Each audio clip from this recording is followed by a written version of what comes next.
Giovanni é mais fácil, que é só ele vir pro ladinho aqui, né? Eu tinha visto que a Liliana também estava na... Será que aconteceu? Ela deve ter caído. Ô, Liliana. Aqui, ó. Isso, abre aí a câmera.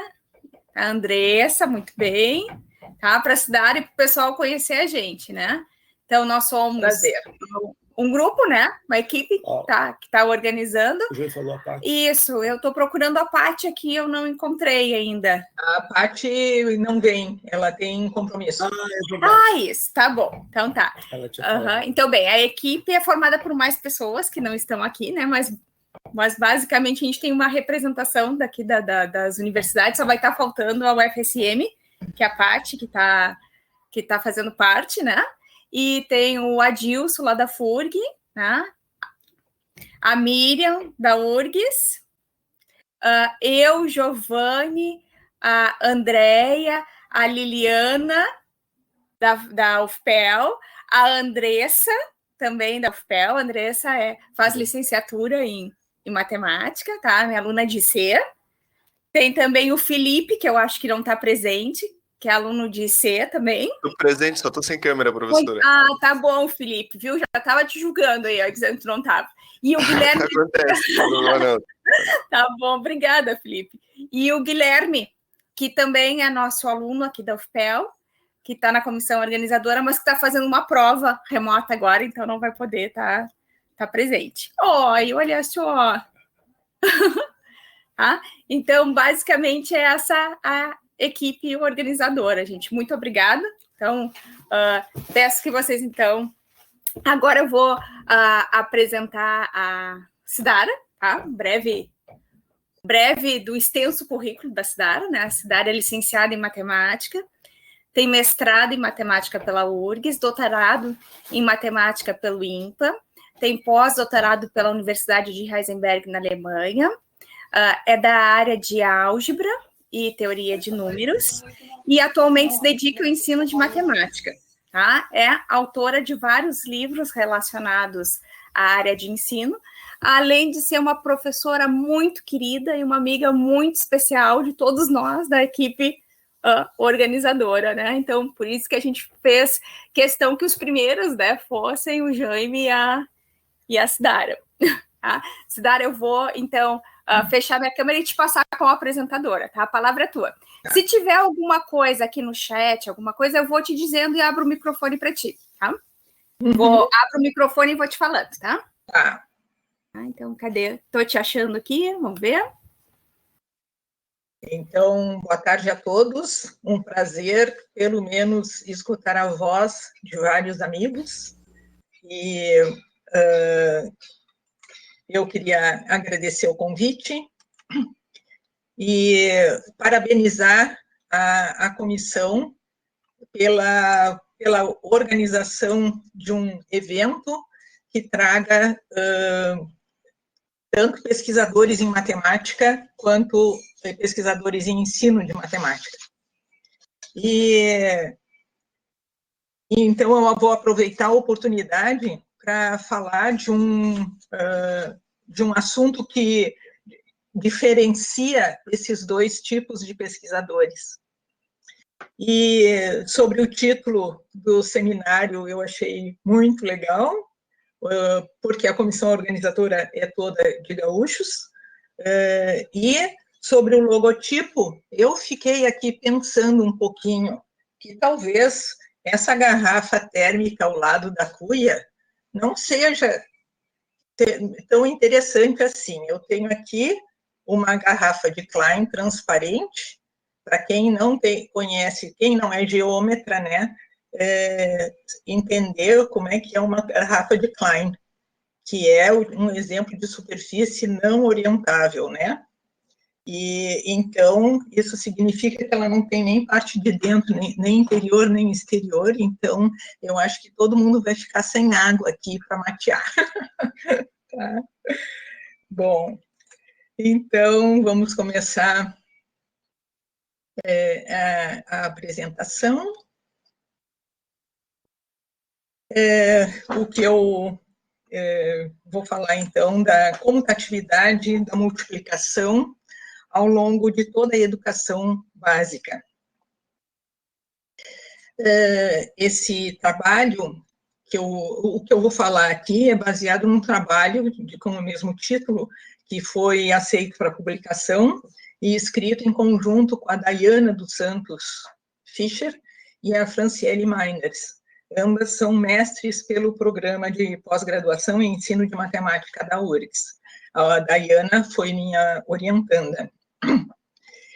E o que eu vou falar aqui, eu acho que esse trabalho é um trabalho típico que diz respeito ao conhecimento pedagógico de conteúdo, um termo introduzido por Schumann, e também ao conhecimento de matemática para o ensino, um termo criado por Débora Boll e colaboradores, porque ele traz uma reflexão sobre o ensino da propriedade comutativa da multiplicação, à medida que o universo numérico do estudante vai sendo ampliado ao longo da educação básica. A motivação para esse trabalho foi o trabalho de dissertação da Dayana, que trabalhou com a multiplicação de frações, e o fato de, em muitos livros didáticos, propriedades das operações serem dadas ou mencionadas por decreto, principalmente quando o universo numérico é maior do que o dos números naturais. Ainda dentro do universo numérico dos naturais, procura-se explicar para a criança a comutatividade, que a ordem dos fatores não altera o produto, mas para os outros universos numéricos, em geral, ela é decretada, de fato. E um exemplo de como as propriedades são maltratadas nos livros didáticos eu trago aqui de um livro antigo, de 8ª série, hoje é 9º ano, sobre propriedades das potências com expoentes racionais. Já dentro do universo dos números reais, né? Então, fala de potências com expoentes racionais e simplesmente lista cada propriedade e dá um exemplo só, no lugar de discutir as regras de potenciação com estudantes que já têm alguma capacidade de abstração, bom, eu defendo que o pensamento matemático seja desenvolvido com a criança desde os anos iniciais. Tenho convicção de que isso é possível dentro da linguagem do aluno, dentro da realidade do aluno, e então, quando chega no 9º ano, ele já poderia discutir algumas delas, pelo menos. Especificamente com relação à propriedade comutativa da multiplicação de frações, a Dayana constatou que as 4 coleções de livros didáticos que ela analisou não dão ênfase a discussões sobre esse tema, de comutatividade. No entanto, eu chamo a atenção que, se aceitarmos a comutatividade da multiplicação por decreto, como eu digo, como uma propriedade naturalmente, automaticamente válida, como não esperar do estudante que ele faça o mesmo futuramente ao estudar multiplicação de matrizes? Né? Então, a gente está dando o mau exemplo. E a relevância? Por que comutatividade da multiplicação? Né? Por que se preocupar com propriedades das operações? Os parâmetros curriculares nacionais e também a BNCC recomendam que a matemática não seja ensinada aos estudantes apenas por meio de procedimentos. Por exemplo, nos PCN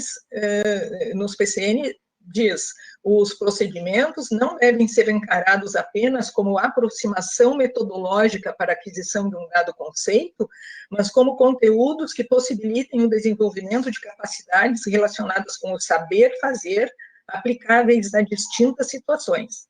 Esse saber fazer implica construir as estratégias e os procedimentos, compreendendo os conceitos e processos neles envolvidos.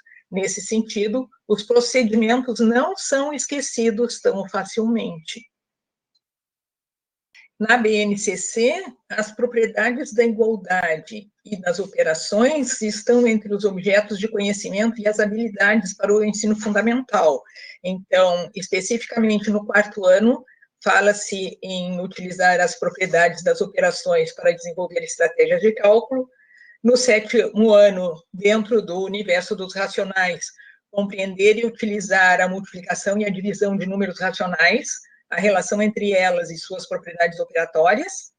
E no 8º ano, já em um ambiente de números reais, acredito, resolver e elaborar problemas que envolvam cálculo do valor numérico de expressões algébricas, utilizando as propriedades das operações. Apesar de não salientarem que as propriedades devem ser demonstradas ou analisadas, a gente considera que elas só serão amplamente atingidas se o estudante compreender por que valem as propriedades operatórias. Por exemplo, são as propriedades das operações que, junto com a estrutura do sistema de numeração posicional, no caso, o sistema decimal ou de base 10, amparam todos os seus algoritmos. Então, desde lá, os anos iniciais, quando a criança vai aprender os algoritmos das operações, ele já deve ser com ele trabalhadas as propriedades das operações. Mendes, Brocard e Oliveira apontam que as propriedades, junto com os padrões de valor de posição associados à multiplicação por 10, fazem parte das grandes ideias associadas à multiplicação e estão na base da progressão que os alunos vão tendo em termos do raciocínio multiplicativo, isso falando dos anos iniciais. A ausência de justificativas matemáticas para algoritmos e procedimentos certamente atrapalha muito a aprendizagem das 4 operações elementares, podendo levar a uma consequência ainda mais grave, a cristalização de uma concepção errônea sobre a própria matemática. Em lugar de conceber a matemática como uma ciência dedutiva, cujas verdades devem ser estabelecidas por meio de argumentos lógicos, a partir de fatos previamente estabelecidos, as crianças expostas a esse tipo de abordagem tendem a formar uma visão da matemática como um conjunto de regras criadas arbitrariamente e sem conexão. Então, antes de começar a falar especificamente sobre a multiplicação e a propriedade comutativa, eu queria esclarecer um pouco, falar um pouco sobre o conhecimento pedagógico de conteúdo e o conhecimento de matemática para o ensino. Schumann e depois, posteriormente, Bohm. Schumann não era matemático, não sei se era ou eu não sei se ele já faleceu, e posteriormente Bohm, que é matemática, foram os primeiros pesquisadores que ressaltaram a existência de um conteúdo especializado para o ensino, sendo Bohm específica para o caso da matemática. Schumann preocupou-se em compreender de onde vinham os conhecimentos dos professores, buscando respostas para questões do tipo: de onde vêm as explicações dos professores? Como os professores decidem o que ensinar? Como representar o conteúdo? Como questionar os alunos sobre ele? E como lidar com problemas de compreensões equivocadas? O que um professor conhece e quando ele começou a conhecer, aqui relacionado ao ensino, né? Conteúdo relacionado ao ensino. Quais são as fontes do saber do professor? Como são adquiridos os novos saberes, o saber antigo ressignificado, e como são ambos combinados para formar uma nova base de conhecimento? Então, ele preocupou-se com isso numa época em que diziam que professores eram mal formados. Então, ele coloca que ninguém perguntou, como os tópicos foram transformados em conhecimento do professor para o conteúdo do ensino, e nem perguntaram como determinadas formulações desse conteúdo se relacionam com o que eles conhecem ou interpretam equivocadamente. Então, com isso, ele aponta para um conhecimento do professor que não diz respeito ao conhecimento do conteúdo por si só, nem ao conhecimento pedagógico geral, mas sim a um conhecimento que está associado a um amálgama entre eles, e é isso que ele denominou conhecimento pedagógico de conteúdo.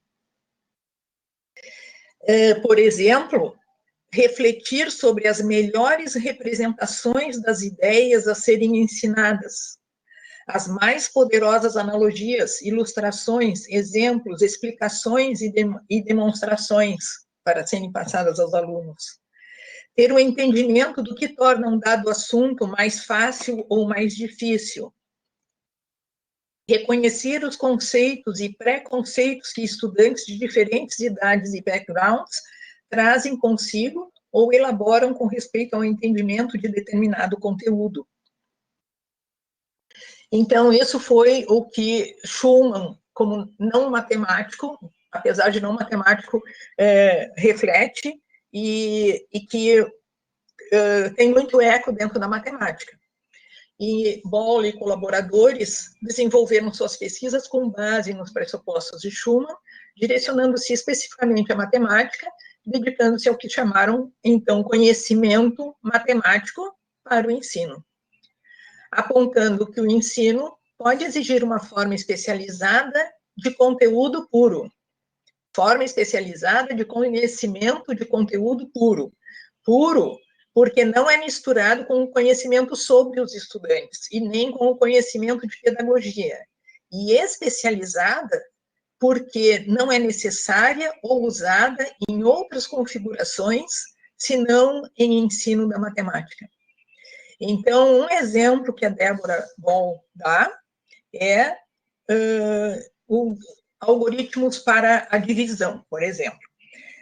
Para um estudante do bacharelado que talvez faça um curso de aritmética e que seja solicitado a demonstrar um algoritmo, o algoritmo usual da divisão, para ele fica sendo suficiente entender esse algoritmo usual.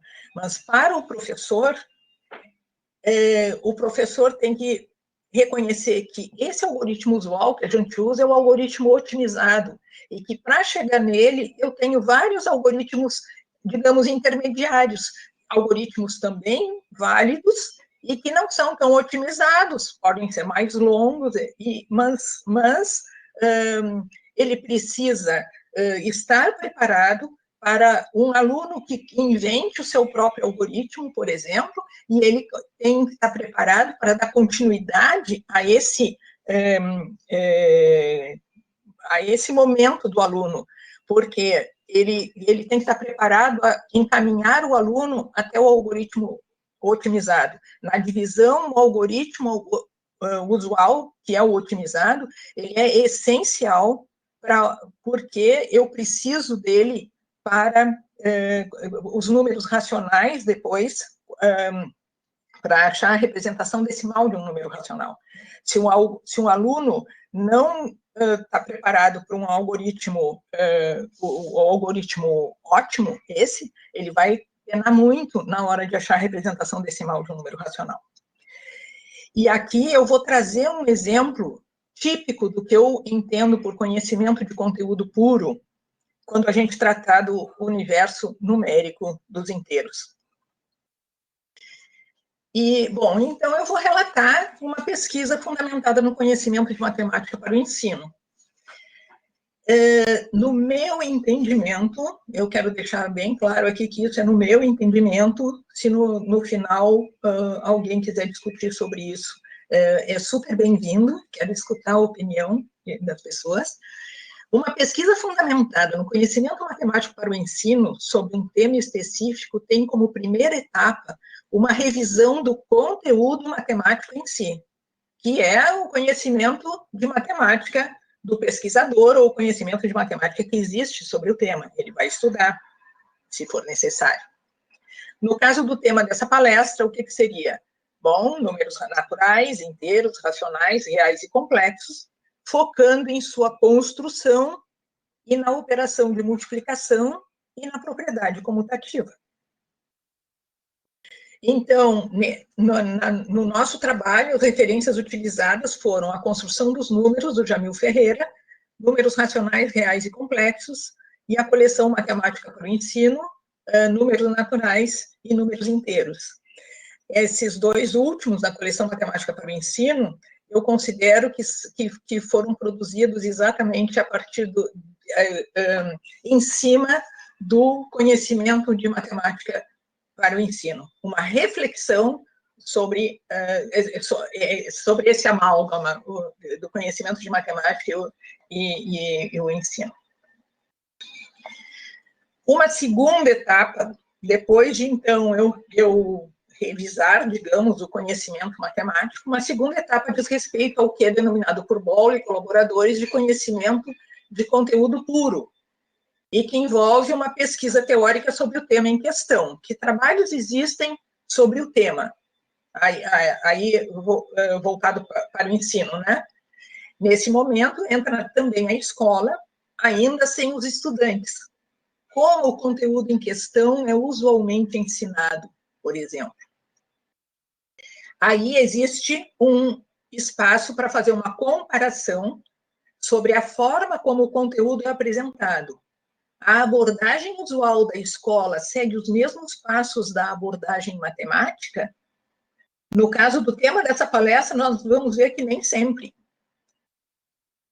E uma terceira etapa diz respeito à transposição do conteúdo para a escola básica, que pode incluir uma análise de livros didáticos e culminar na construção de uma proposta alternativa de abordagem didática do tema.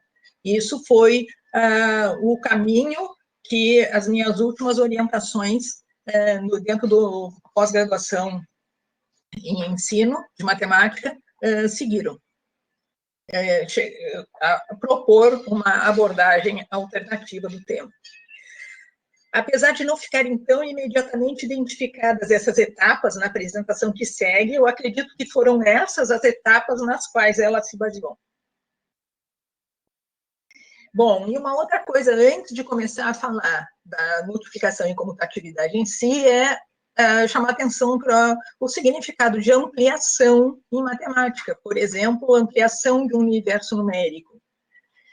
Nos universos numéricos maiores do que os dos naturais, ampliam-se as operações elementares, tornando-se necessário definir, no caso da multiplicação, novos tipos de produtos. Por exemplo, eu não posso dizer que menos 2 vezes menos 3 é a adição de menos 2 parcelas iguais a menos 3. Não faz sentido. Nem que 3/4 vezes 2/5 é a adição de 3/4 parcelas iguais a 2/5. Assim, toda vez que o universo numérico é ampliado, considerações relevantes precisam ser feitas, tais como: quem são os novos números? Como se dá a ampliação das operações entre eles? Há novos significados para as operações no universo numérico maior? Quais propriedades que valem no universo menor permanecem válidas ou deixam de valer no universo maior? Quais novas propriedades são válidas no universo maior? Além disso, o conhecimento de ampliação em matemática, o conceito de ampliação em matemática pressupõe que operações realizadas com números no universo menor produzam o mesmo resultado, tanto no universo menor como no universo maior. Por exemplo, produto de frações aparentes, né? São frações que, na verdade, representam números inteiros. Então, quando eu operar com frações aparentes, eu tenho que obter é esperado que eu obtenha o mesmo resultado que eu obtinha quando eu fazia a mesma operação com números naturais. Bom, e por que eu pulo direto para a propriedade comutativa da multiplicação. Por que não propriedade comutativa da adição? Bom, em qualquer universo numérico, adicionar tem o significado de juntar. E juntar é uma ação comutativa. Então, eu não tenho maiores complexidades com relação à comutatividade da adição. Além disso, como eu estou juntando, eu estou dando a cada termo da adição igual papel às quantidades que estão sendo adicionadas, que são, então, chamadas parcelas, né? Indiscriminadamente, são parcelas. Já o mesmo não acontece com a multiplicação, mesmo já no universo dos números naturais. Então, agora, nós vamos começar a olhar cada universo numérico, né? Aumentar o universo numérico e discutir todas essas questões que eu mencionei sobre a ampliação, focando na comutatividade. O que eu preciso em cada um para chegar na comutatividade? Eu vou precisar discutir os novos números e a multiplicação, como é que fica. Então, no universo dos naturais, eu estou me reportando a anos iniciais. Né? E alguma coisa, Lisandra?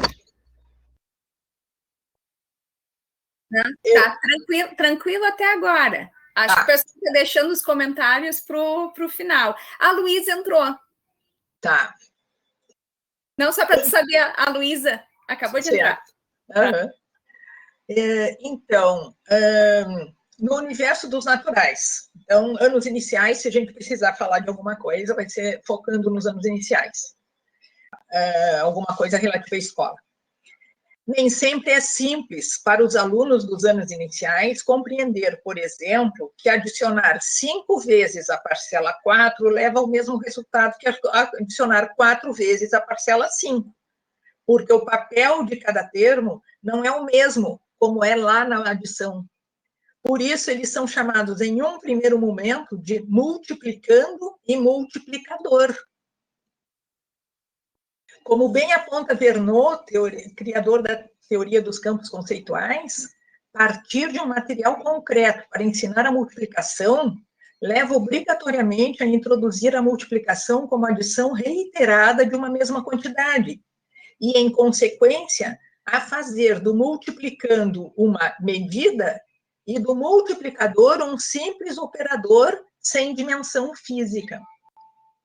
E ali tem uma imagem que ele retrata os diferentes papéis dos termos de uma multiplicação.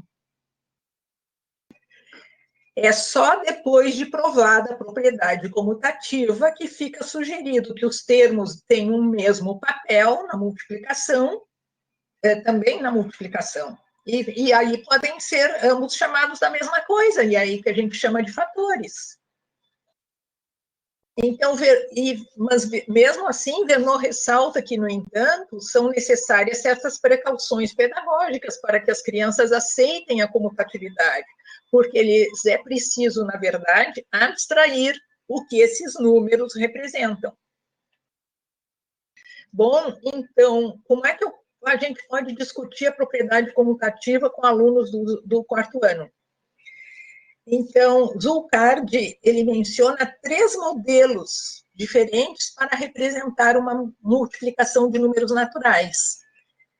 Ali na imagem, ó, o item A como agrupamento, 4 vezes 3 como agrupamento, 4 agrupamentos de 3 unidades.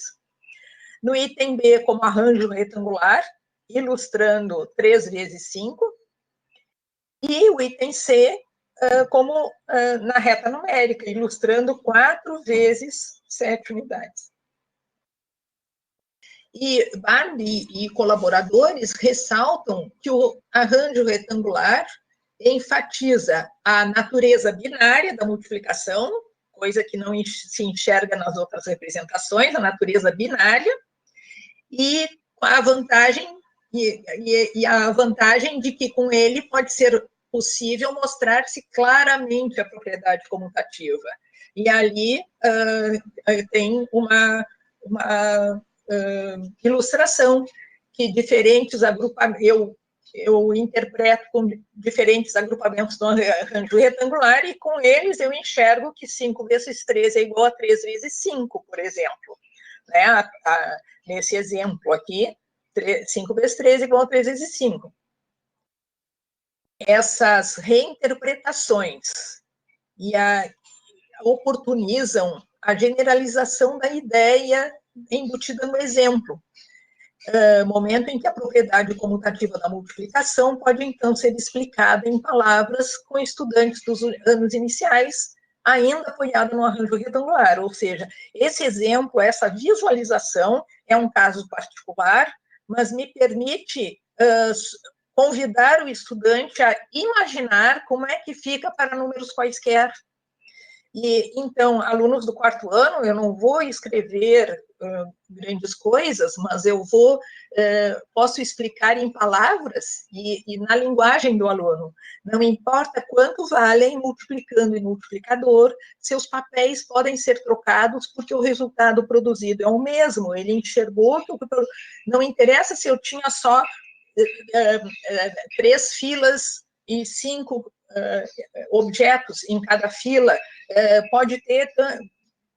podem ser qualquer número de filas, qualquer número de objetos em cada fila, e eu vou repetir esse argumento aqui. Então, encerrando o universo numérico dos naturais, eu vejo que aqui já aparecem, chamo a atenção que aqui já aparecem as representações mencionadas por Schumann. Ali o Zulcard deu 3 representações possíveis para multiplicação. E a preocupação sobre qual delas melhor se adequa ao objetivo em questão, no caso, a comutatividade, essa reflexão sobre quais são todas as possíveis representações e qual eu vou escolher para seguir adiante depois no objetivo que eu quero, que é a comutatividade. E a outra observação é que já no universo dos naturais, a propriedade comutativa não é imediata para os estudantes, como apontou Vernon.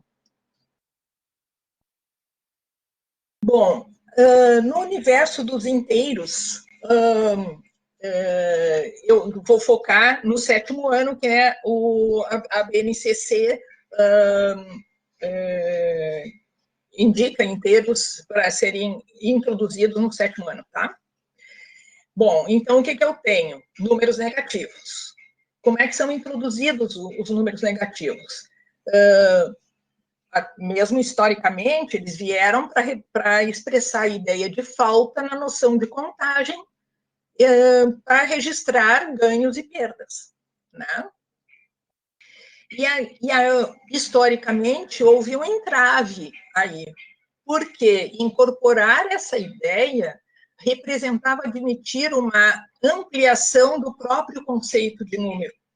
Os números deixam de expressar apenas uma quantidade, resultante de uma comparação entre grandeza, seja por meio da contagem ou da medida, e passam a expressar uma quantidade munida de uma orientação. Então, na escola básica, a introdução dos números negativos precisa garantir alguns aspectos fundamentais, como, por exemplo, a ressignificação do zero, que agora, além de manter o significado de ausência de quantidade, ele passa a ser compreendido também como um referencial. A compreensão de número como uma quantidade munida de uma operação, de uma orientação, desculpem. E aí aparece a ideia de oposto independente de operações. Eu estou só representando aquela quantidade. E eu já tenho a ideia de oposto por uma orientação tendo zero como referencial. A partir das ideias de referencial e de oposto, o estudante deve reconhecer que tomar o oposto de é uma ação que anula a si própria, ou seja, que o oposto do oposto de um número é o próprio número. Até aqui eu não tenho operação nenhuma.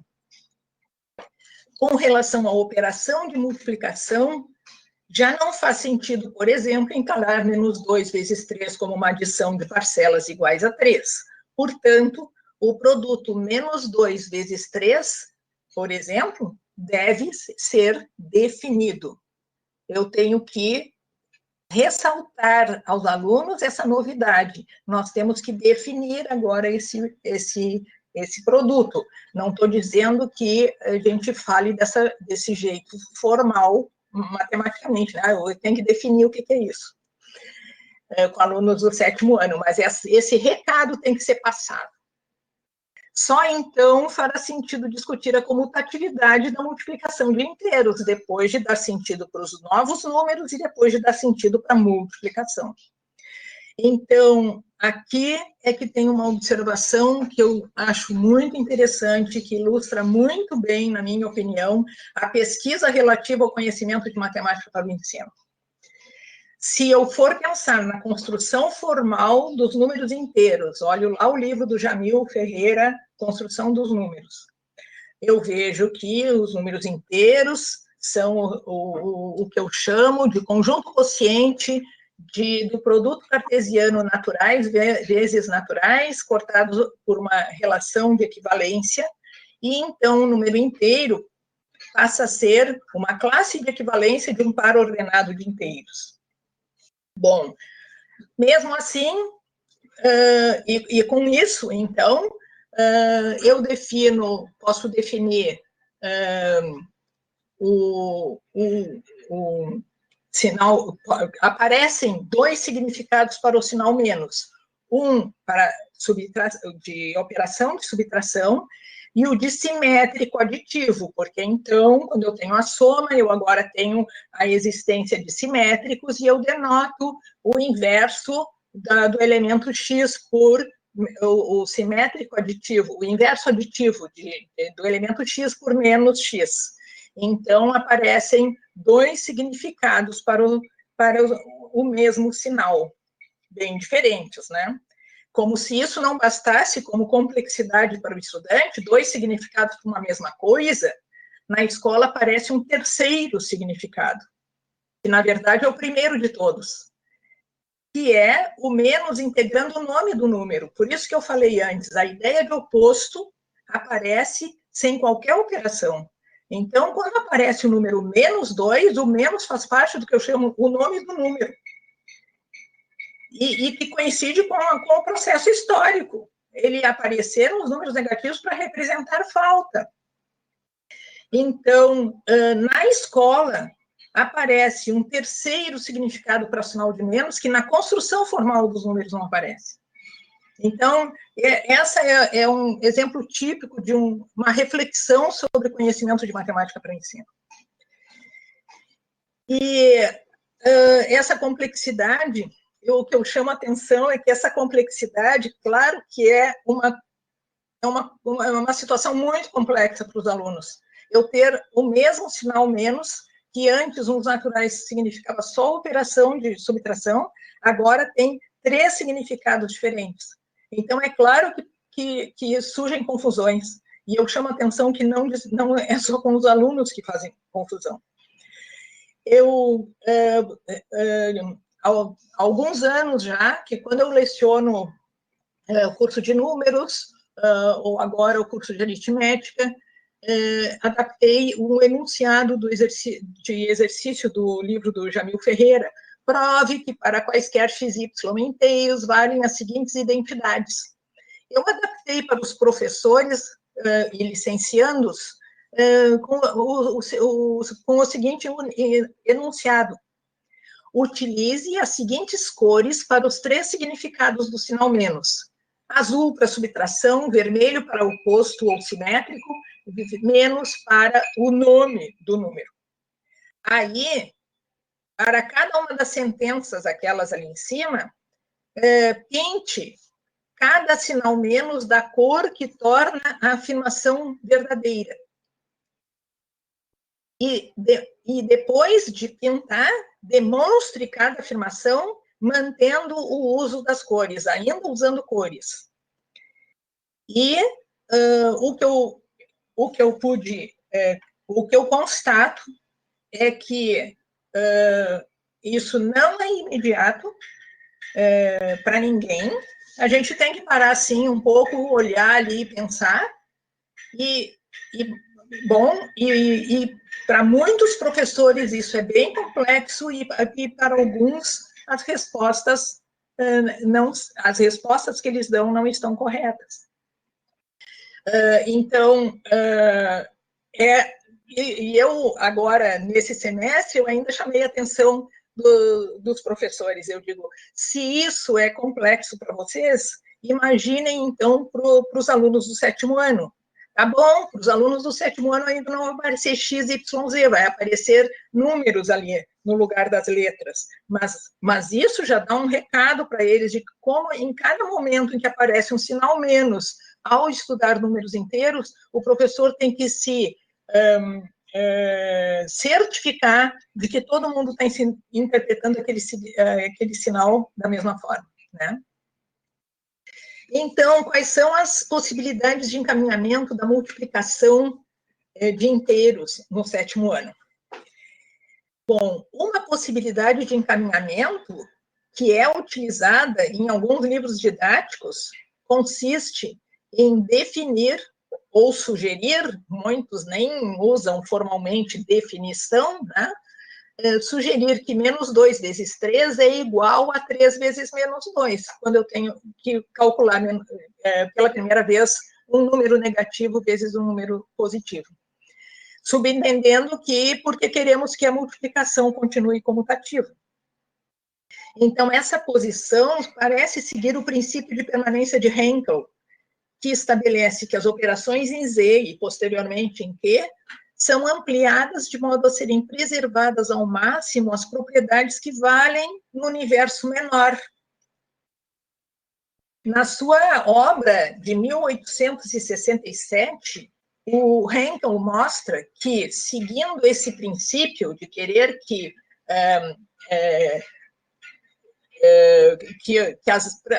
as propriedades dos números naturais sejam preservadas ao máximo, ele mostra que a escolha para as definições dos novos produtos, positivo vezes negativo, negativo vezes positivo e negativo vezes negativo, não é arbitrária, e sim única.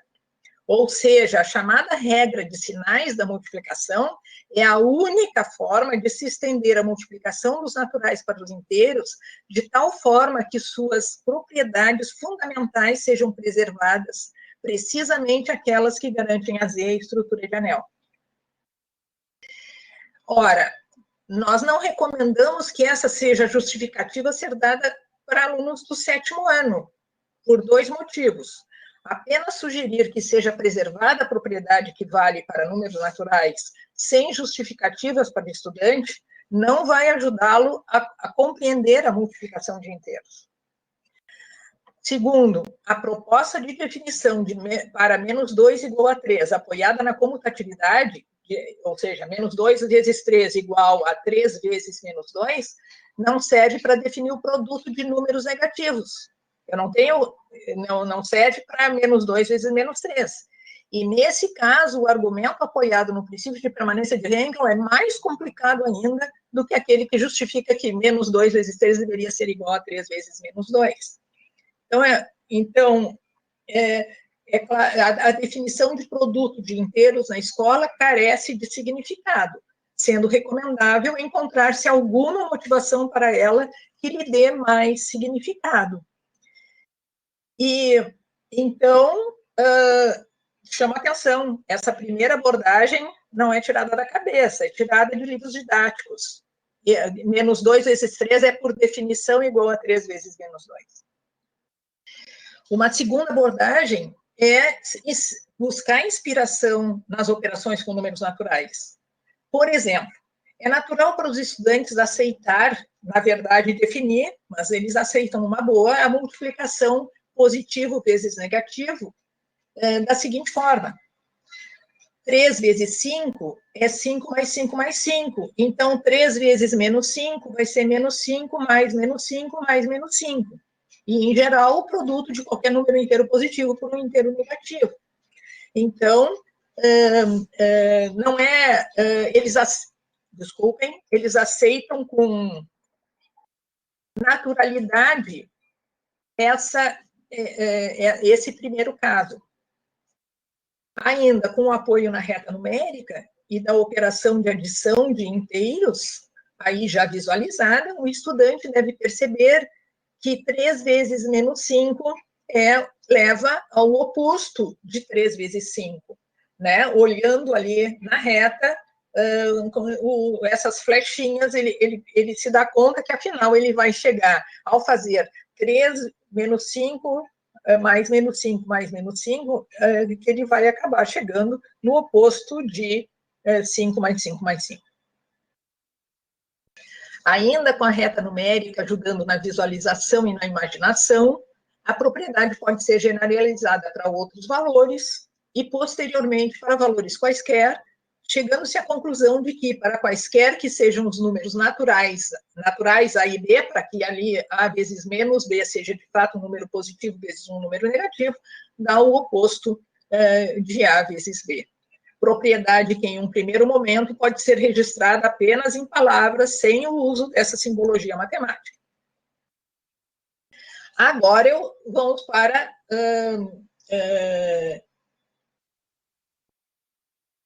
menos 3, negativo vezes positivo, né? A gente definiu positivo vezes negativo. Para buscar inspiração para definir, ou posso utilizar com as crianças o termo, como é que nós vamos inventar agora negativo vezes positivo? Então, eu peço desculpas aqui, porque, na verdade, eu deveria ter feito o exemplo menos 5 vezes 3, porque eu vou usar depois, mas eu me dei conta disso só ontem, e eu teria que refazer essa imagem que vem a seguir, e não ia dar tempo. Então, eu peço desculpas, é claro que o procedimento é o mesmo, né? Então, depois daqui a pouco eu vou trocar de menos 3 vezes 5 para menos 5 vezes 3, tá? Então, como é que eu posso buscar, onde eu posso buscar inspiração para definir produto de negativo por positivo, por exemplo, menos 3 vezes 5? Eu posso procurar uma regularidade na multiplicação de naturais. Por exemplo, aqui na coluna da esquerda, 3V5, 2V5, 1V5, 0V5. Eu vejo que, à medida que eu diminuo uma unidade no primeiro termo, eu vou obtendo como resultado 5 unidades a menos. Então, a partir do 0 vezes 5, quando eu quiser definir menos 1 vezes 5, que tal manter a regularidade e, a partir do 0 vezes 5, diminuir 5 unidades para chegar na resposta de menos 1 vezes 5 e assim por diante. Então, com isso, pelo menos, eu estou buscando alguma inspiração para inventar esse produto. E, novamente, a reta numérica pode auxiliar o estudante a reconhecer e, posteriormente, a generalizar para outros valores, que, a partir dessa regularidade, menos 3 vezes 5 acaba sendo também o oposto de 3 vezes 5. Agora, interpretando as flechas da figura como retirando 5 unidades. Porque antes eu somava menos 5 com menos 5 com menos 5. Agora eu estou retirando, a partir do 0, 5 unidades. Assim, levando em conta que retirar é o oposto de acrescentar, como já trabalhado no universo dos números naturais, o estudante deve perceber, então, que menos 3 vezes 5 é o oposto de 3 vezes 5. Tá? E, na verdade, era isso que eu precisava, porque eu vou usar agora. Comparando as expressões, então, 3 vezes menos 5, a gente já tinha visto que era o oposto de 3 vezes 5. E agora, menos 5 vezes 3 também é o oposto de 5 vezes 3, mas 5 vezes 3 é a mesma coisa que 3 vezes 5 pela comutatividade da multiplicação de naturais. Então, eu consigo provar que 3 vezes menos 5 é igual a menos 5 vezes 3. Que, generalizado para números quaisquer, prova a comutatividade para o caso de fatores de sinais contrários. A comutatividade tem que ser provada também em casos, né? Aí, para definir negativo por negativo. Bom, agora que eu já defini o que é ali na imagem, 3 vezes menos 5, agora a gente já definiu o que é positivo vezes negativo. Então, agora eu quero definir negativo por negativo, eu vou usar a mesma ideia. 3 vezes menos 5, 2 vezes menos 5, 1 vezes menos 5, 0 vezes 5, desculpem, 0 vezes menos 5, né? Então, o que eu observo? Que à medida que eu diminuo uma unidade do primeiro fator, do primeiro termo, eu acrescento ao resultado 5 unidades. Então, que tal continuar a partir do 0 vezes menos 5, continuar dessa forma para definir menos 1 vezes menos 5, menos 2 vezes menos 5, etc. Então, essa regularidade vai nos levar ao resultado 15, né? Então, aí, para completar a prova da comutatividade, o caso da comutatividade para fatores de sinais iguais não apresenta maiores dificuldades, porque, por exemplo, aqui, negativo por negativo, então, menos 3 vezes menos 5 dá 3 vezes 5, que é a mesma coisa que 5 vezes 3 nos naturais, e que é menos 5 vezes menos 3. Né? Então, eu ressalto aqui o caminho desenvolvido para substituir a comutatividade por definição proposta em alguns livros didáticos. Essa regularidade é viável dentro de um 7º ano. Por que eu vou definir produto por decreto, né?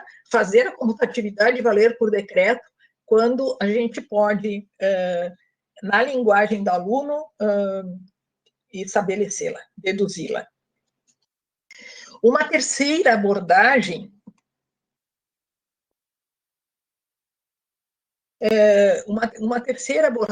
eu vou falar aqui rápido, por causa do tempo, é trabalhar a multiplicação de inteiros e a comutatividade por meio do ábaco dos inteiros, certo? A adição também. A Franciele, ela faz uso na sua prática do ábaco dos inteiros, disponível também na forma digital, o endereço está ali embaixo. Como uma ferramenta para apoiar as operações com números inteiros. Então, no lugar de definir negativo por positivo a partir de uma regularidade, ela usa, a partir de uma certa regularidade, que leva a definir o produto como uma retirada a partir do 0, ela usa direto isso como definição. Menos 3 vezes alguma coisa é o oposto de adicionar ou acrescentar 3 parcelas iguais a essa alguma coisa, o que corresponde a retirar 3 parcelas iguais a essa alguma coisa. Então, assim, menos 3 vezes 5 seria definido como retirar 3 parcelas iguais a 5 unidades, enquanto menos 3 vezes menos 5 seria definido pelo oposto de acrescentar 3 parcelas iguais a menos 5. Desculpem, eu não falei ali no ábaco, eu tenho 2 hastes, uma haste com argolas, a haste da direita tem argolas azuis para representar quantidades positivas, e a haste da esquerda tem argolas vermelhas que representam as quantidades negativas. E é possível trabalhar as operações com inteiros com essa ferramenta. O relato da Franciele sobre essa ferramenta, com a utilização do ábaco, os estudantes têm a oportunidade de perceber que retirar 3 parcelas iguais a menos 5 é equivalente a acrescentar 3 parcelas iguais a 5. E a utilização do ábaco oportuniza aos estudantes a descoberta da regra dos sinais. Ninguém tem que dizer para eles vão trabalhando com o ábaco e eles deduzem as regras dos sinais.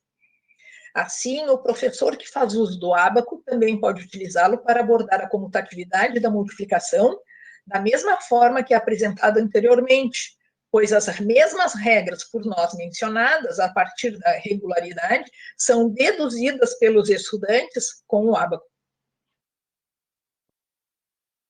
Bom, então a gente apresentou duas estratégias diferentes para introduzir a operação de multiplicação com inteiros, né?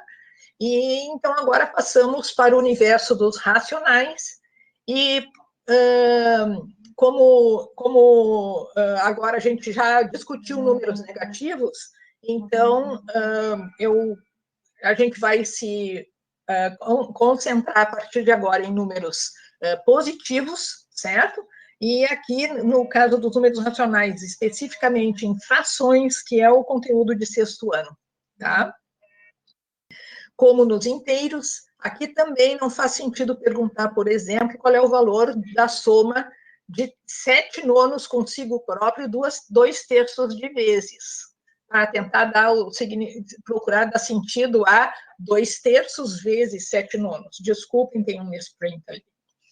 O produto como soma de parcelas iguais ou como número de combinações entre elementos de dois conjuntos perde tipicamente o sentido no campo de frações, das frações.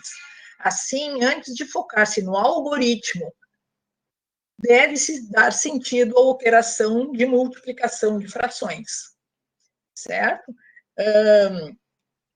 A multiplicação de frações nos parâmetros curriculares nacionais, os parâmetros chamam atenção para os seguintes aspectos. Destaque para a ruptura da ideia de que a multiplicação é a adição de parcelas iguais, conforme a gente já salientou, e a orientação de que a multiplicação deve ser pensada como parte de partes de um total. Não apenas defendemos essa ideia, como a reiteramos. A ampliação da operação de multiplicação para o conjunto das frações deve ser definida para A sobre B e C sobre D frações quaisquer, como A sobre B vezes C sobre D é, por definição, A sobre B, DC sobre D. De modo que é essencial que o estudante construa, anteriormente a essa definição de multiplicação, alguma estratégia que lhe permita calcular, por exemplo, 2/3 D. Cabe ressaltar que isso não é o usual adotado em muitos livros didáticos, que introduzem a multiplicação já por meio do procedimento, portanto, indo contra a orientação dos parâmetros. Logo, sem qualquer significado para a multiplicação, para a seguir, em problemas que envolvam calcular tanto de tanto, eles informam que o problema deve ser resolvido por uma multiplicação de frações. Então, o aluno fica sem significado nenhum para a multiplicação e fica só obedecendo regras, que, quando tiver tanto de tanto, eu tenho que usar multiplicação ali, porque não fica claro. E a Dayana, na sua dissertação, que envolveu leitura de livros didáticos, encontrou, inclusive, um livro de 7º ano com o seguinte quadro, que traz uma abordagem equivocada, pois restringe erradamente a multiplicação de frações apenas à situação de parcelas iguais. O quadro dizia isso: a multiplicação de frações, tal como se faz com números naturais, equivale a adicionar parcelas iguais tantas vezes quantas indicar o multiplicador. Bom, então, antes de discutir a comutatividade da multiplicação de frações, tem que dar um significado para essa operação, né? Ampliar essa operação. Então, na dissertação, a Dayana abordou a ampliação da multiplicação de naturais para o caso natural vezes fração, também, então, em casos, né, natural vezes fração, ancorando-se no significado de o dobro de, né, da seguinte forma: assim como 2 vezes 5 significa o dobro de, ou seja, 5 mais 5, o produto 2 vezes 1/5 significa o dobro de 1/5, ou seja, 1/5 mais 1/5. E ela relata que esse caso foi aceito com naturalidade pelos estudantes de 6º ano que participaram da implementação da sequência de atividades por ela proposta. Então, assim como lá nos inteiros, 3 vezes menos 2 é aceito naturalmente. Já o caso fração vezes foi precedido em sua proposta por diversas atividades que, com o auxílio de material concreto, exploraram a ideia de fração D. Antes de definir fração vezes, trabalhou fração D, e que tiveram como objetivo que os estudantes construíssem uma estratégia para determinar fração de uma grandeza discreta ou de uma grandeza contínua. Essa etapa de exploração do significado de fração D oportunizou que os estudantes percebessem que a unidade também pode ser uma fração. Eu vou explicar aqui. A figura 9 ilustra a estratégia utilizada. Por exemplo, eu quero calcular 1/2 de 1/4. Então, ali no item A, está ali a unidade dividida em 4 partes iguais e eu tomo uma parte, né? E no item B, eu tenho, então, determinei 1/4. Pintei de azul o 1/4. No item B, o estudante tem que passar a calcular 1/2 de 1/4. Então, é aí que ele deve considerar 1/4 como a nova unidade. E, então, calcular metade dela. E não interessam as outras partes que eu não pintei. Mas no item C, o que eu tenho que, afinal, reconhecer? Que para a fração da unidade original, afinal, aquela parte achurada representa da unidade original. Então, o aluno tem que ser convidado, né? Ele tem que se dar conta que ele tem que gerar uma nova equipartição da unidade original para reconhecer que fração ele tem representando a parte achurada. Então, duas observações aqui. O uso de uma unidade retangular com linhas paralelas aos lados do retângulo, bem como o uso de diferentes cores, foi proposital, porque elas ajudam na compreensão. Elas ajudam na percepção de que a nova equipartição da unidade contará com 4 vezes 2 partes, por exemplo.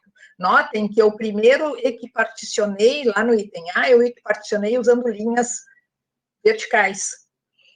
Ao calcular 1/2 de 1/4, eu passei a usar linhas horizontais, e isso facilita para gerar a nova equipartição e reconhecer que a nova equipartição contará com 4 vezes 2 partezinhas. Na generalização do processo para frações quaisquer, quando o estudante poderá perceber que numerador e denominador do produto são provenientes dos produtos dos numeradores dos fatores e do produto dos denominadores dos fatores, respectivamente. Ou seja, essa organização ajuda o estudante a reconhecer, a generalizar o processo, né? De calcular fração D. Então, o próximo passo, aí sim, consiste em definir a multiplicação, fração vezes como fração D. Então, a Daiana apoiou-se novamente na multiplicação de números naturais para sugerir essa definição.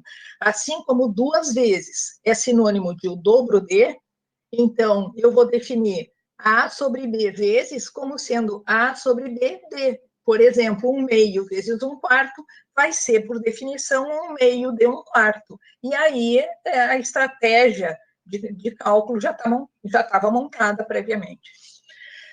Assim, além de ser acatada a orientação dos parâmetros, que a multiplicação deve ser introduzida com partes de partes, a definição do produto não só apoia-se no conhecimento que o estudante traz do universo dos números naturais, como também apoia-se na representação pictórica. Ambas ajudam o estudante a deduzir o algoritmo usual para a multiplicação de frações. É possível com eles deduzir. E ela declara que alunos aceitaram bem a motivação da ampliação da multiplicação de naturais para todos os outros casos envolvidos na multiplicação de frações. Natural vezes fração, fração vezes natural, fração vezes fração. Foram capazes de aplicar a definição da multiplicação em vários momentos, reconhecendo que a expressão D está diretamente ligada, por meio da definição, à operação de multiplicação. Então, aqui, rapidamente, a proposta do algoritmo da multiplicação de frações próprias. Então, usando cores, como é que eu chego no algoritmo, né? Então, aqui, essas 3 primeiras imagens vão calcular a fração A sobre B da unidade. Aí, depois, eu tenho que calcular C sobre D dessa parte pintada em azul. Então, eu uso as linhas horizontais para dividir em D partes iguais e pintar abaixo C dessas partes. E aí vem o processo de reconhecer que fração essa região achurada representa da unidade. Então, a partir dessa primeira imagem, que é a última da outra parte, eu prolongo as linhas horizontais para gerar uma equipartição da unidade, e aí a gente reconhece, tá bom, quantos quadradinhos, quantos pedacinhos agora eu tenho achurados. Então, o arranjo retangular ali me diz que eu tenho A vezes C pedacinhos achurados, de um total de B vezes D, também retirado da ideia de arranjo retangular, né? Então, dependendo da maturidade do estudante, em termos de aceitar uma simbologia ou não, eu não estou dizendo que essas imagens sejam levadas para os estudantes com letras, né? Mas as cores podem ajudar muito. Então, usar as cores com exemplos particulares, e eu estou sugerindo o algoritmo da multiplicação desenvolvendo essas ideias. E aí a comutatividade, ela pode ser explorada de 2 maneiras. Se o aluno gostou do algoritmo recém-aprendido, ele pode raciocinar só com o algoritmo. Eu aprendi que multiplicação multiplica os numeradores, multiplica os denominadores, aí usa a propriedade comutativa da multiplicação, né? E prova a comutatividade. Mas ele também pode ainda não estar tão familiarizado com o algoritmo e precisar de apoio na definição. Eu sabia que a multiplicação é calcular a fração D. Bom, mas quando a gente calculou a fração D, a gente chegou no produto dos numeradores e no produto dos denominadores. E aí, de novo, usa a comutatividade. Ou ainda, ele pode precisar ainda de apoio na representação das duas. Então, aqui, eu trago num slide só como é que ficaria explorar 2/5 vezes 3/4, calcular 2/5 vezes 3/4, apoiado na visualização, e 3/4 vezes 2/5. Então, vocês percebem que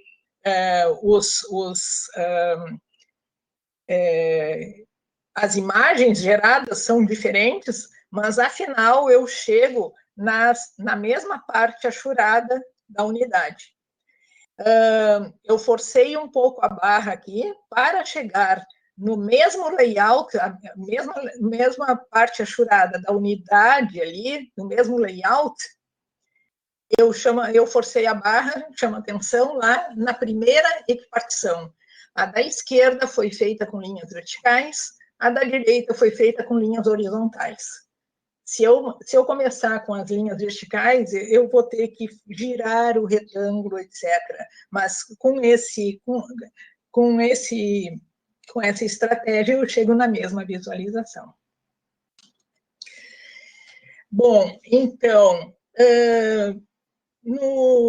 vamos, então, agora ampliar o universo de novo. no universo dos números reais, a partir do 9º ano ou no ensino médio. De novo, eu preciso do conceito de número real para definir multiplicação, para analisar a comutatividade. Então, número real positivo é introduzido como um número que expressa a medida de algum segmento de reta. Estou falando no livro Números Racionais, Reais e Complexos. Lá é introduzido o número real positivo como sendo um número que expressa a medida de algum segmento de reta. E para representar esse número, a gente faz uso do sistema decimal, e então eu tenho o número real x positivo, representado por m vírgula, esse m é um número natural, e depois A1, A2, A3, que são algarismos, né, dígitos, né? Bom, isso é a representação, mas qual é o significado numérico dessa lista, desse número? Então, com tal representação e apoiando-se nos números racionais positivos, agora representados no sistema decimal, consegue-se esclarecer a quantidade representada pelo número x. Por exemplo, se x é m, 1, A2, A3, então isso significa que x é um número maior ou igual a m e menor ou igual a m mais 1.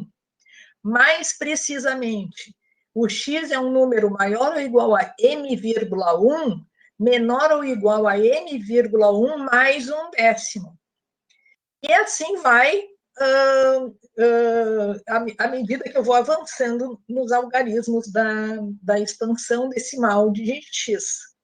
E assim sucessivamente, obtendo a cada etapa uma maior precisão, porque enquanto na primeira desigualdade o x estava dentro de um intervalo de comprimento 1, na segunda desigualdade, ele agora está dentro de um intervalo de comprimento 1/10, na terceira de 1/100, e assim vai.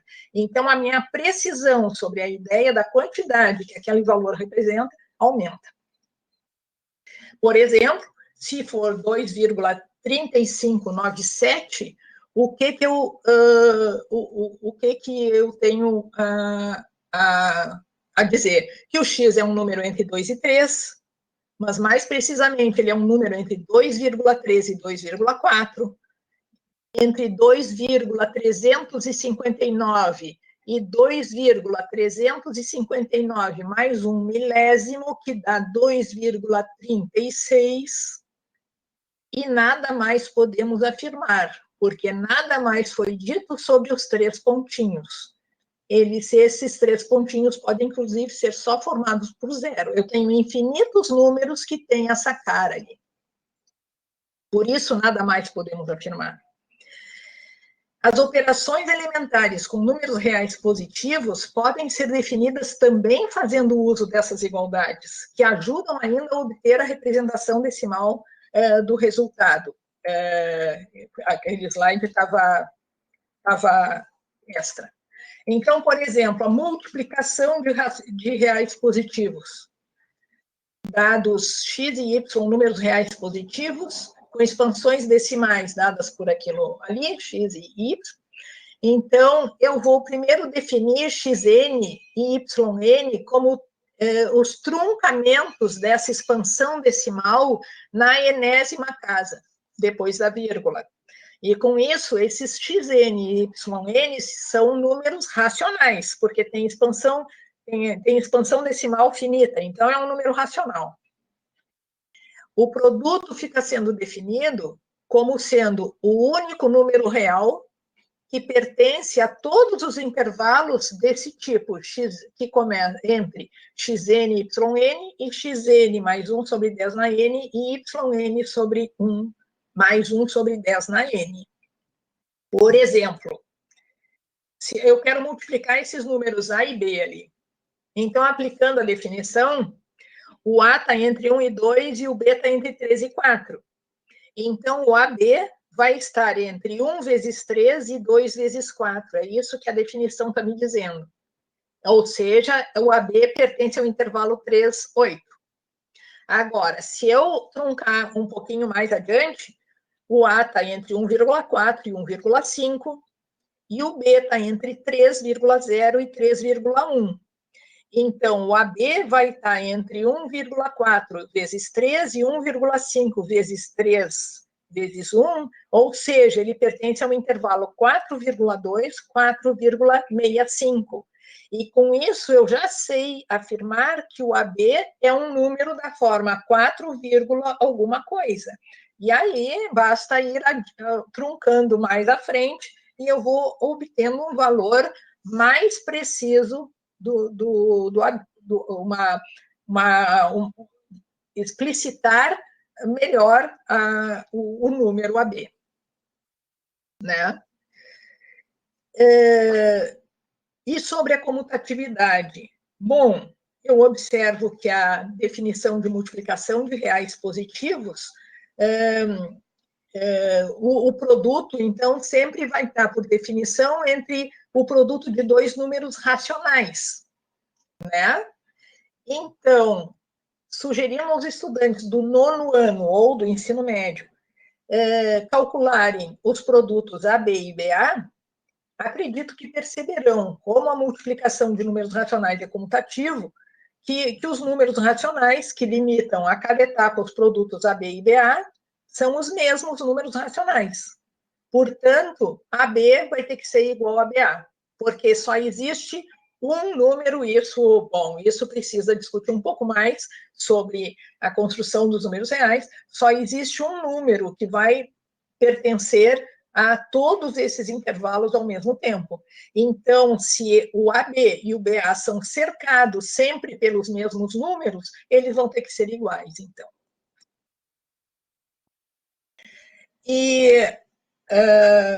Então, eu chamo a atenção que nesse universo numérico também é essencial eu primeiro compreender o novo número e a ampliação da multiplicação, para entender a comutatividade.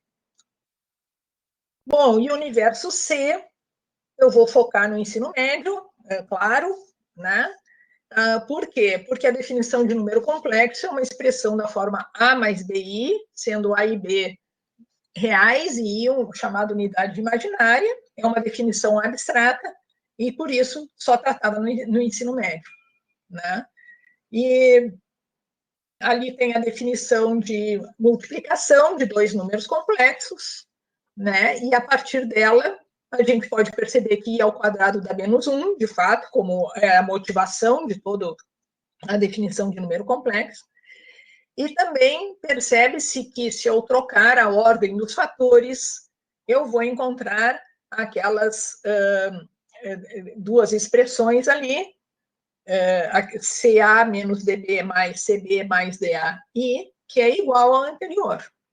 Então, por que é igual ao anterior? Porque a multiplicação de números reais é comutativa. Então, daí percebe-se a comutatividade da multiplicação, também de números complexos, amparada na comutatividade da multiplicação de números reais. Né? Bom, aqui eu fiz uma legítima demonstração, mas, após ser convidado a calcular alguns produtos, acredita-se que um estudante do ensino médio, que já deve estar mais familiarizado com a linguagem simbólica, não deverá ter dificuldades em ele mesmo construir esse argumento para demonstrar a comutatividade da multiplicação de números complexos.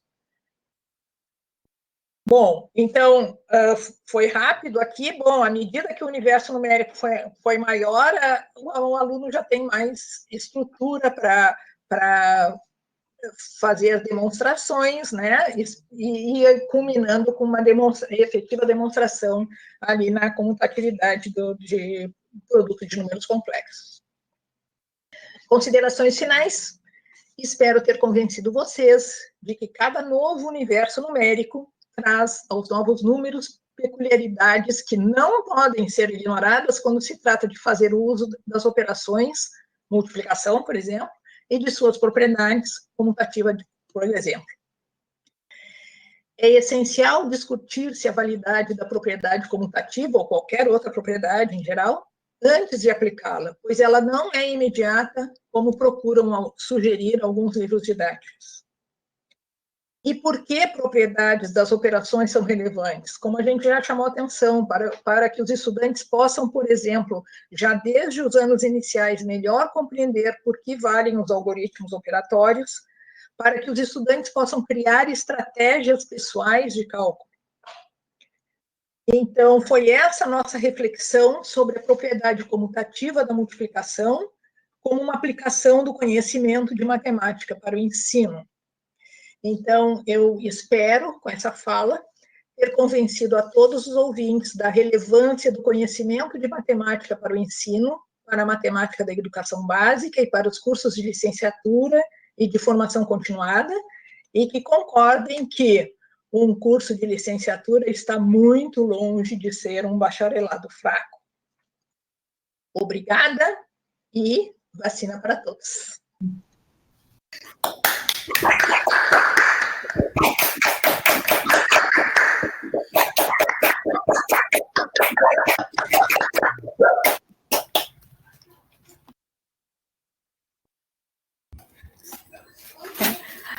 Muito obrigada, Sidara, pela excelente palestra, pelas reflexões, né?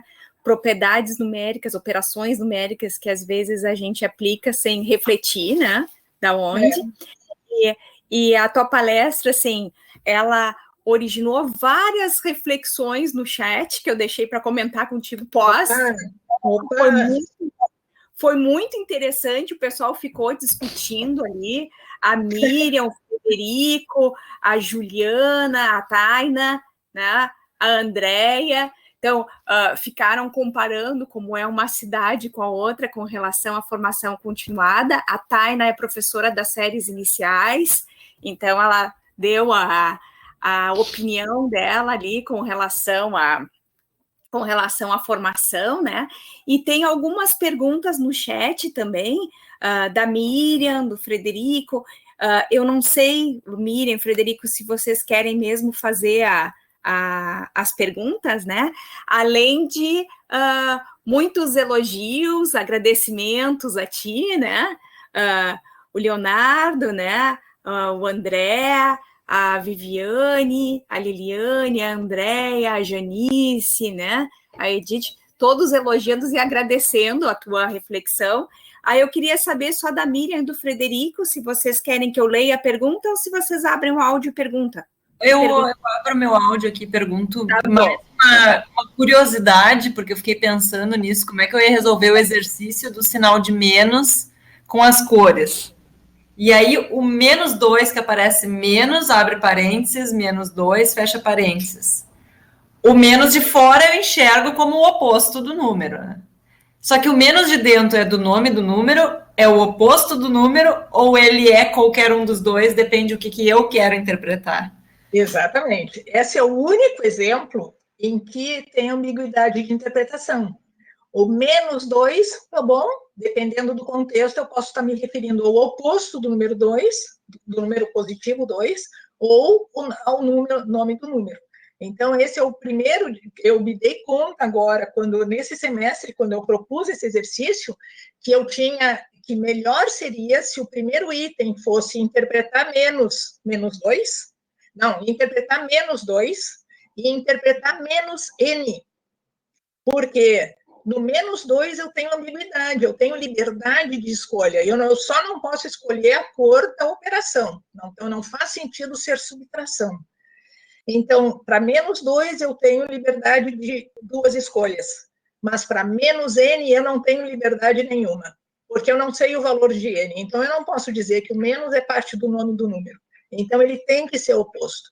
Eu me dei conta que, numa próxima investida, de uma próxima proposta desse exercício, eu tenho que começar por -2, -n e depois o resto das propriedades. Sim, então tá. Era o que eu estava... Na verdade, eu fiquei curiosa, porque eu achei que podia ter as duas interpretações, e, na verdade, o nome do número -2, o menos do nome do número, né? Ele já é atrelado ao oposto, né? Ele... depende do que tu chama de oposto. O oposto em relação ao referencial, não oposto no sentido de simétrico. Depois, quando a gente mostra que oposto que o nome do número -2 é igual ao simétrico do número 2, depois que a gente mostra isso, então, simétrico relacionando com a operação de adição, então eu posso tanto chamar de oposto como simétrico, né? Mas na verdade, a gente tinha que falar em inverso aditivo, né? Simétrico é um nome especial que resolveu dar para o inverso aditivo, né? Uhum.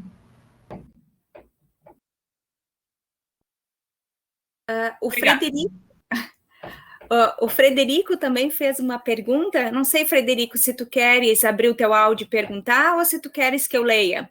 Eu posso perguntar, não Tá tem bom, problema. Frederico. Tá bem. Não, a questão de que dá para usar uma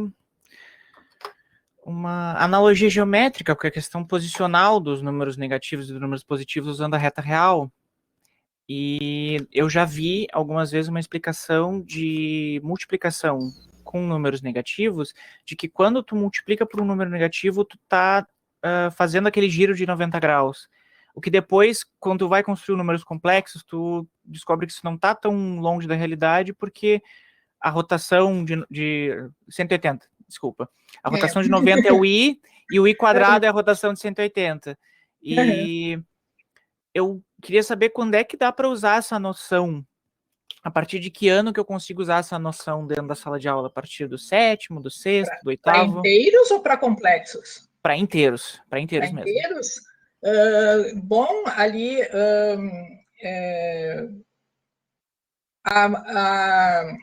a reta numérica, ela, na verdade, rigorosamente falando, eu não preciso de reta numérica nos naturais. Eu preciso só de semi-reta numérica nos naturais.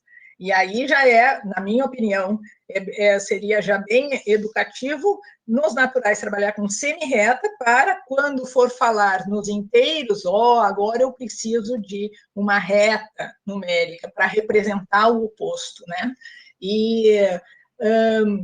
Bom, eu não acho que faça muito sentido falar em rotação de 180 graus, na verdade, tomar o oposto é fazer isso, mas eu não acredito que um aluno de 7º ano vá usar isso. Agora, lá na revisão dos conjuntos numéricos, no ensino médio, por exemplo, tu podes fazer essa ponte. Olha, se eu tomar o oposto de como uma rotação de 180 graus, então eu relaciono com a rotação de 90 graus dos complexos, por exemplo, né? Mas eu não acho muito útil falar em rotação de 180 graus com os alunos do 7º ano, por exemplo, enquanto os complexos não aparecem, na verdade. Certo, obrigado. De nada.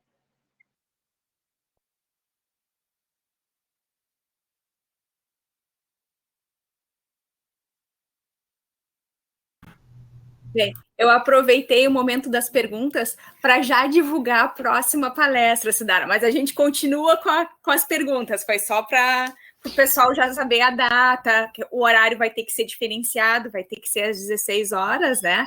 E aí a gente tem um convidado que é do Rio de Janeiro, que não é das universidades gaúchas, mas que vai conversar um pouquinho conosco. Gente, mais alguém tem perguntas para a Sidara? Eu Boa não sei. tarde. Eu tenho. Andressa.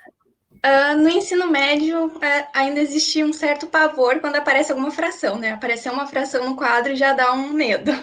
Tu acha que isso se deve à maneira mecanizada com que essas frações elas são ensinadas e dessa forma não se percebe que os alunos não compreenderam de fato e sim só realizaram as atividades de um modo automático? E se sim, a maneira como essas frações são ensinadas se deve a uma falta de formação desses professores, ou eles acabam indo pelo método mais fácil, entre aspas, né, do que partir do conhecimento dos alunos e trazer maneiras de construir junto com eles, como, por exemplo, das maneiras que foram abordadas na palestra. Bom, as frações, elas têm muitos significados. Significado de parte todo, significado de razão, significado de quociente, e esses significados não são, em geral, detalhados, trabalhados na escola. Então, o licenciando já chega sem muita conhecimento sobre sobre frações, né? Sobre toda essa complexidade que diz respeito ao ensino de frações. E a nossa licenciatura na URGS, por exemplo, é recente a criação de um curso para calouros chamado Números Racionais. E antigamente não existia nada sobre números racionais, né? Não era nada discutido sobre números racionais com licenciandos, assim, nos cursos de discutir um conteúdo matemático, né? Então, foi criado... hoje existe uma disciplina, a primeira para o primeiro semestre, chamado Números Racionais, e onde, então, se discute um pouco mais. E os livros didáticos da escola básica, eles são muito rápidos em toda essa abordagem de frações, de fato. Então, eu venho, nesses últimos tempos, muito dedicada a frações. Existe um livro do projeto Um Livro Aberto, um livro sobre frações, que vai até a adição e subtração de frações, volume 1, e o volume 2 não saiu ainda, e eu orientei as duas últimas dissertações que eu orientei, dizem respeito a frações. A Rosiane, no Lume da URGS, então, podem ser encontradas esses trabalhos. O trabalho da Rosiane, que se baseou muito nesse livro aberto, trabalhando, mas focando na equivalência de frações, que é um assunto bem maltratado nos livros didáticos, e a Dayana, que trabalhou com a multiplicação de frações, né? E agora está aqui presente a Cássia, que está fazendo um projeto para ingressar no pós-graduação sobre divisão de frações. Então, se tudo dar certo, a gente vai começar a trabalhar com divisão de frações também. Assim. É realmente bem então, eu não vou dizer assim, né? Não é culpa dos professores a coisa, ele precisa ter discussões dentro do curso de licenciatura e cursos de formação continuada sobre frações, né? Não sei se eu respondi todas as suas perguntas, Andressa. Sim, muito obrigada. E obrigada pela palestra, eu adorei. Que bom. Sidara, a tua fala e a pergunta da Andressa despertou ali no chat uma certa saudade e curiosidade, porque o pessoal está perguntando se esses conteúdos que tu está falando, se era da antiga matemática elementar, da disciplina de matemática elementar. Olha, a primeira vez que eu lecionei matemática elementar, pelas notas que originaram o livro Números Racionais, Reais e Complexos, a gente se preocupava nessas notas só com números reais. E ontem eu estava relembrando essa história aqui. Aí, eu tinha duas alunas na época, nesse primeiro curso, que iam muito na minha sala perguntar dúvidas, muito dedicadas, etc. E um dia eu perguntei para elas quantos números racionais existem entre dois números racionais dados. Uma olhou para a outra e elas não sabiam responder. E aí, quando a gente chegou na nossa reunião de escrita do livro, o Jaime, o Porto e eu disse para eles, olha, esse livro tem que ter alguma coisa sobre números racionais, porque tá faltando coisas com conhecimento dos alunos sobre números racionais para os alunos calouros, né? E então a matemática elementar começou a ter um pouquinho de números racionais, porque o objetivo principal dela era a construção dos números reais com uma proposta que fosse mais útil para os futuros professores da escola, que era partir de um número real como sendo uma quantidade que expressa a medida de um segmento de reta, e não a construção dos números reais por cortes de Dedekind ou por completamento por sequências de Cauchy, né? E que fica muito longe da realidade de um professor dentro da sala de aula. Agora, medir segmento de reta, bom, isso eles fazem, os alunos fazem desde criança. Então, o objetivo da matemática elementar era a construção dos números reais. Mas aí houve toda essa discussão de falta de um espaço dentro da licenciatura para discutir números racionais. E então foi criada como primeira disciplina números racionais. A Miriam deve saber melhor do que eu agora como é que está a situação. Eu imagino que a situação atual seja números racionais, semestre seguinte matemática elementar 1, semestre seguinte matemática elementar 2, que se dedica a funções. Continua assim, Miriam? A primeira disciplina é números racionais, a segunda, reais e complexos. Tá. E, paralelamente, as funções também estão divididas em duas. Funções algébricas num semestre e funções transcendentes em outro semestre. Tá. Mas ainda tem coincide, funções algébricas junto com números reais. Então, tem ainda alguns problemas de quando o pessoal chega em funções transcendentes, às vezes não fez números reais ainda, e aí tem um pouco de problema ainda, mas pelo menos a de números racionais está separada das outras, então a discussão para os números racionais é mais profunda, assim, se detém só nos números racionais mesmo. Oi, Sidara. Oi, Janice. Tudo bem? Logo no início, na metade ali, quando tu falou em número real positivo, como o comprimento de um segmento de reta, e logo eu fiquei pensando, a gente estenderia um pouquinho mais essa noção de medida de um segmento de reta, porque, como você falou agora, os alunos medem, isso naturalmente eles entendem, né, o comprimento de um segmento de reta, mas isso seria abordado um pouquinho mais sobre esse comprimento de um segmento de reta? Porque parece que isso está tão próximo, né? A medida de comprimento já vem sendo trabalhada desde os anos iniciais, né? A criança mede a sua altura e etc., né?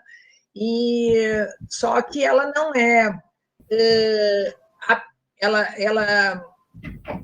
ela não é apresentada a um problema cuja medida não pode ser expressa por um número racional.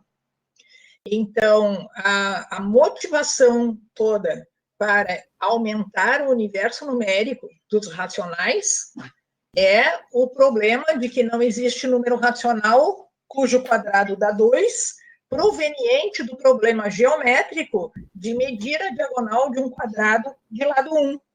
Sim. Então, medir a diagonal de um quadrado de um lado 1 é um problema completamente concreto, digamos assim, que o aluno acha que sabe fazer, e aí Sim. usa o teorema de Pitágoras, e aí ele vê que ele precisa achar um número cujo quadrado dá 2.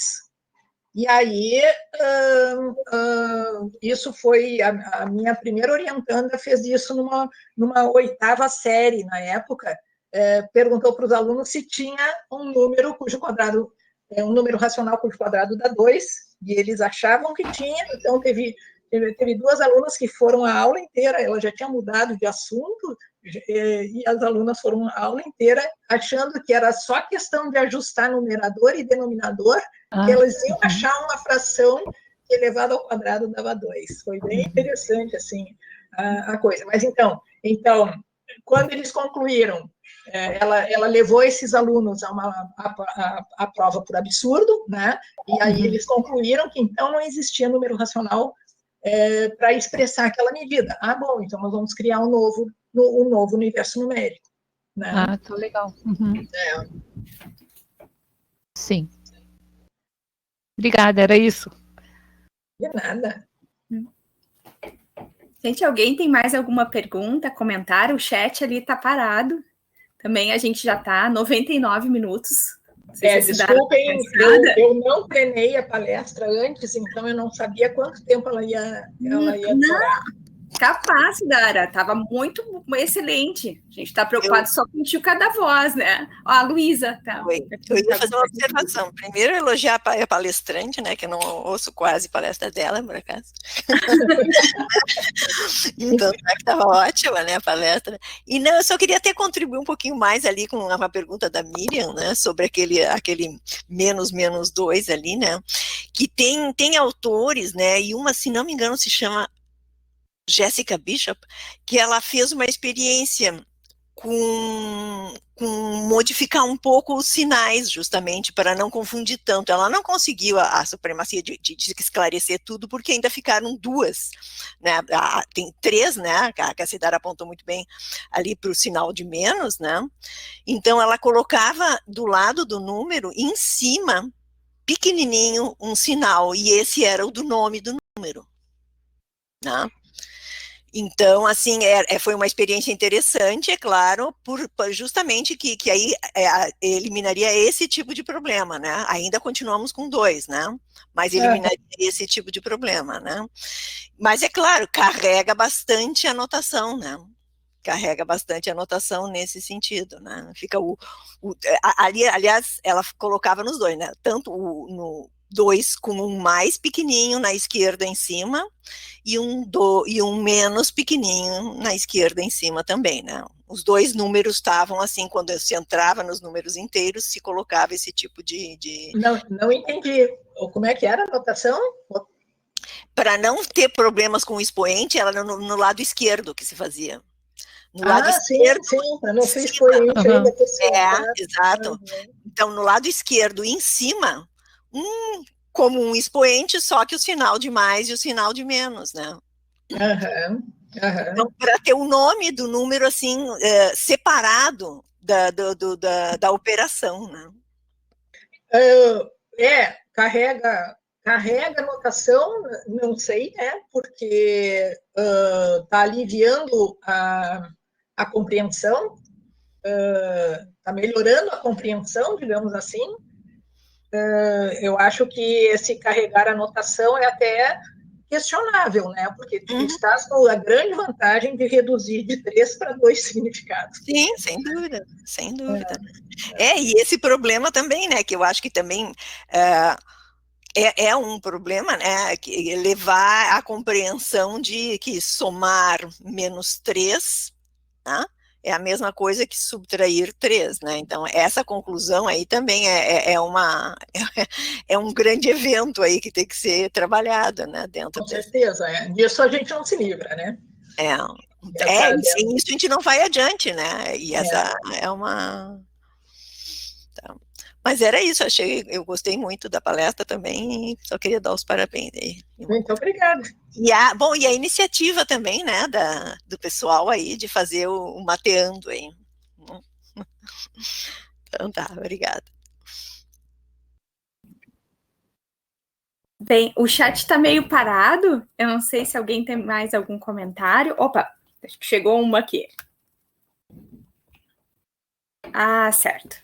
Tá bem. Eu acho que a gente vai encerrando então, Cidara. Acho que não tem mais perguntas nem comentários. Muito obrigada por ter mateado com a gente. Tá? Embora seja virtual, ficou paradinho aqui, né? Obrigada mesmo pela tua fala, pelas reflexões, né? E também pelo esse momento de discussão ali, né? Que propiciou. Obrigado pelo convite, novamente, tá? E, bem... Avisando os participantes, né? Por favor, não esqueçam de preencher a lista de presenças. Os certificados, eles vão ser solicitados para a reitoria de extensão depois do término do projeto. O projeto termina só 10 de dezembro. Então, a gente vai ter uma série de palestras, né? Tem meses que vai ter 2, tem meses que vai ter 3 palestras.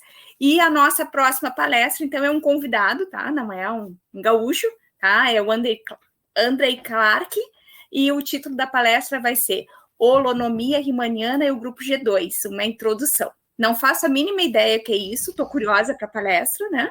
Porque vai ser a nível de divulgação, né? Então, a gente quer entender o que vai ser, tá? E, excepcionalmente, não vai ser às 16 horas, vai ser às 14, vai ser às 16 horas ao invés das 14 horas, tá? Vai ser no dia 14 de maio, tá bom? Muito obrigado novamente, Sidara. Muito obrigada pelo convite, pelo chat aqui, pelas questões, sempre muito legal a discussão, assim.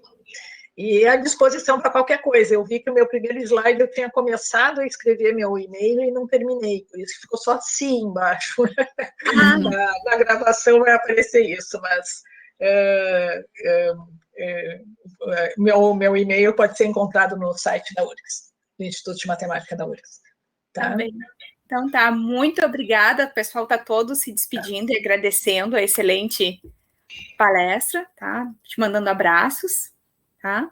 Obrigada mesmo.